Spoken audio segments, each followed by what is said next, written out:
Tom Wiley being the head judge for this match as well. Lecanto's turn.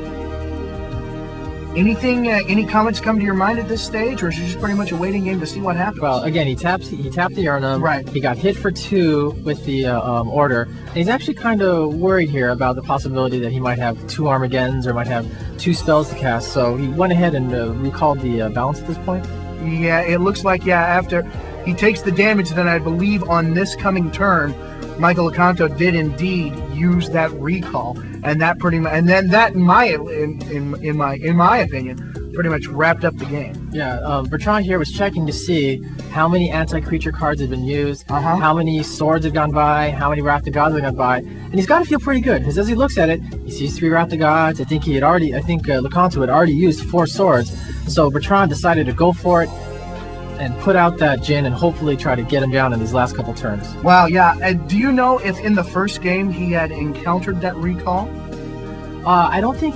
Well, I don't recall if in the first game the recall had been cast or not. Well, yeah, that's kind of interesting. Actually, these 2 players before this final series had met before in the tournament. Sure. I mean, Bertrand certainly knows that Lecanto has a recall in his deck, but it's difficult to predict if it was in his hand or not. Right. See, now Lecanto's actually nervous because with just that 1 Icy, he can hold off 1 Djinn, but the other Djinn and the Order could do 6 points of damage a turn. Right, and that's certainly enough, at least at their low life levels, to eliminate Lecanto from the game. Yeah, even though Bertrand only had 2 cards left in his library at this point. Wow, he certainly plays it close to the bone, I'll tell you that much. Yeah, well, both of these players, to get to this point, you can't be a bad player. Right. The bad players were eliminated a long time ago. Both these players are top Magic players. I think I'll be sticking to the old game shop. And at this point, he does indeed, finally, we've been highlighting it, and here it is. He plays the recall. Now, recall's interesting. It sort of acts like a regrowth, but it's a little different. Can you explain why? Well, when you use recall, it is in fact very similar to regrowth. The thing is, it costs blue and X, where the X is equal to the number of cards you wish to get back. And in order to get a card back, you have to sacrifice a card from your hand to the graveyard. So in this case, he's only wanting to get 1 card back, but because there are 2 X costs, you have to pay 2 mana of any color in addition to the blue? Right, so you had to spend 3 mana to cast the recall. And indeed, he gets back that balance, and thinking he's always triple checking here. Well, you don't want to make any mistakes at this level. And indeed, he does play the balance at that time, and that pretty much wrapped it up. There's a little bit of land balancing and hand balancing they need to do, but the big thing, the creatures were removed. Sure, and Bertrand only had now, I think, 2 cards left in his library, so he knows that the game is basically over. Even at this stage, it would be my opinion that he would just probably no, okay, well, the game is over, I might as well go and concede, but he plays on a little bit. Well, he wants to see what his next card is, but I believe he conceded soon hereafter. Yeah, definitely. This was a tight game, and I really think that this was a good example of Michael Lecanto's deck in action. The denial, the ability to get rid of a creature when it comes out, the ability to control a creature either by tapping it or by using control magic to get it if it's going to be in play. Any additional thoughts, Henry? Yeah, well, that is in fact the essence of Michael Lecanto's deck. It's creature suppression, stop the creatures, and the rest of the game will come to you. And this is pretty much icing on the cake here for Michael Lecanto.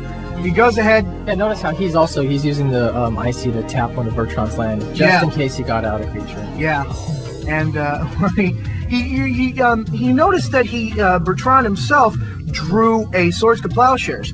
But other than the Mishra's Factories, which can turn into creatures, do you know if Lecanto was playing with any creatures whatsoever? Well, he had Blinking Spirits, which Bertrand doesn't know this, but I believe Lecanto took the Blinking Spirits out of his deck. Ooh, interesting. Yeah, and he also has the Control Magics. So if he controls an Urnum or if he controls a Sarah Angel, that could be a problem for Bertrand. and indeed it might as well have been, because that wrapped it up right there. Bertrand Lestray resigns the match to Michael Lecanto, and that makes the match 1-1 out of this best-of-5 series.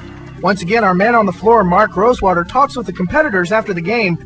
It was really close. I mean, I've done a few mistakes. Really, I did a few mistakes. Especially, I had Armageddon in hand and Djinn.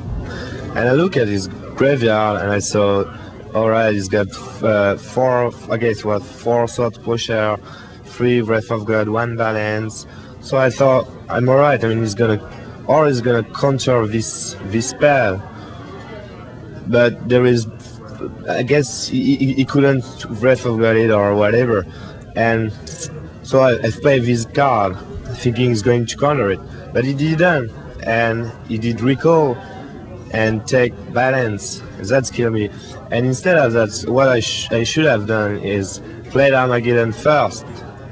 Because, I mean, if he counter Armageddon, I mean, alright, I can have played my creature after that.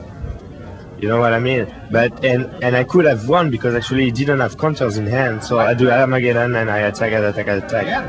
So I've done a few mistakes and that's what I lost. And I mean, he's really great. I mean, he's a good player. So I know one big mistake, and you lose. That's it. That's the rules. That's magic. I'm doing a lot better now mentally. I'm with it.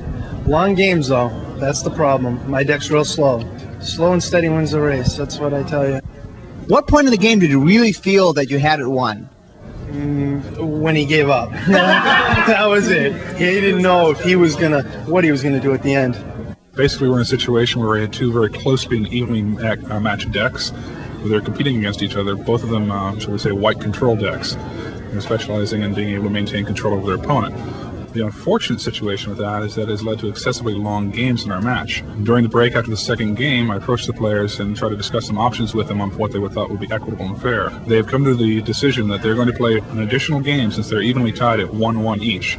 And that game will go for the championship of the first Pro Tour here in New York City. And they both decided to split the purse for both second and first place. Welcome back, Magic fans, for this third and final game of the Pro Tournament 1996 in New York City. And this match is getting underway. Henry, real quickly, any thoughts? Well, we've had 2 grueling matches so far that have come right down to the wire. I don't see any reason why this match won't also take a while. All right, right off the bat, both guys have played planes. Going into his second turn, Bertrand. Again, Bertrand chose to play first again. Interesting. Plays a Fellwar Stone. Over to Lecanto. Matches it up. Wizard School and Divine Offering. That's going to change the life total. It's 20 for Bertrand, 22 for Michael. It's an interesting choice to Divine Offer the Fellwar Stone. Fellwar Stone turned out to be a problem for Lecanto in the first game because he couldn't play lands after an Armageddon because he didn't want to give Bertrand the mana from the Fellwar Stones. Interesting enough. Plays a Strip Mine. Lecanto seems like he has 2 more disenchants in his hand. Wow, his hand is chock full of disenchants. Yeah, that might have also been a reason why he chose to disenchant the Fellwar Stone. That's true, that's true. He's really a little more afraid of the Icy Manipulators and the land tax, but since he had the other 2 disenchants in his hand, I think it makes sense to get rid of the Fellwar Stone. Just as we were talking, out came a millstone, and away went a millstone. That thing was in and out quickly. Yeah, but Bertrand doesn't like to see the millstone out there. Would not blame him at all. All right, he's got 3 planes and a strip mine in play. Yeah, he's going to use that strip mine to take out the runes of Tricare. Yeah, runes of Tricare, which he could have sacrificed for 2 white. It seems like Bertrand's having a little trouble getting out the green mana here. Wow. It seemed like he had a lot of good green spells in his hand, but he couldn't. He can't cast any of them. Out comes another millstone. It looks like Bertrand's not going to be able to do anything about that. But he is able to slap down a Nirnum Gen. Wow. That gives Lecanto something to think about. It's Lecanto's turn. Yeah, both players seem to be playing a lot faster now. Oh, yeah. The play is definitely at an accelerated rate. Lecanto plays a land tax. Interesting. It's now Lestray's turn. Lestray draws another strip mine. Very interesting. I wonder what Lestray's going to choose to strip here. Wow. If he strips one of Lecanto's lands... He's stripping that...